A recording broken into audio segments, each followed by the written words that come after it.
Speaking of Wisconsin and the union protests, which at least somebody at the Oscars mentioned, police officials are estimating 70 to 100,000 people gathered in Wisconsin on Saturday. And this is huge. This is very, very big.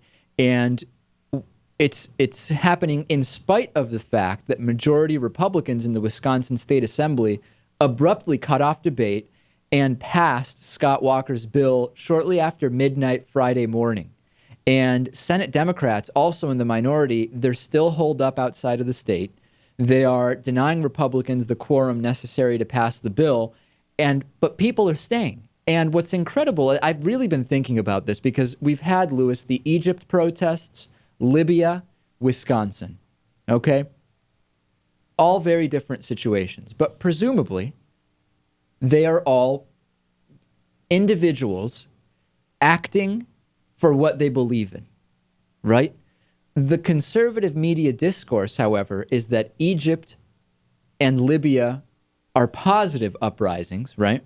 And even though they are violent. Even though they were significantly more violent than in Wisconsin. But in Wisconsin, because it's about unions and it's about a Koch brother conservative PAC-funded apparently corrupt governor based on the prank call that he received from fake David Koch last week, that's negative. Let's make fun of the protest. Let's present this all in these are people creating hijinks and why don't they get back to work and it's all corrupt. And a lot of the protesters, brilliantly, anytime Fox News goes to broadcast, they start yelling, they start all chanting Fox News lies. And I've got some video of it. And I have to say, I love it when something like this happens. Let's take a listen. What I've done to this point. How do you do that? Stay peaceful! How do you come down to this? I lost IB, if that's the case. All right, Mike Tobin, tough situation for you to be in. And by the way, in just a few minutes, we're going to be talking more about the utter lack of civility and the harassment of reporters there. Right. And we're going to keep our camera on the state capitol as apparently there may be some arrests here by police. So we're going to keep that camera on the monitor. At least half of your television screen will be covering it there. Yeah, take the lack of civility and harassment of reporters. What happened to that reporter in Egypt? Yeah, I think that might be different. Lewis, that's different. Those are because those are Muslim people. Right.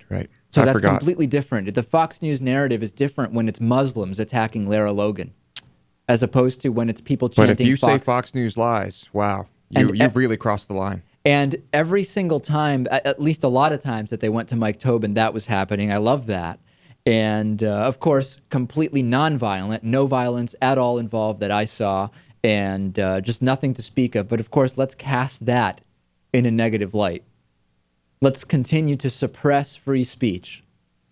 Because remember, Lewis, if people disagree with you, or if they are offended by what you said, as Dr. Laura told us, quote, Dr. Laura, your free speech rights have been taken away.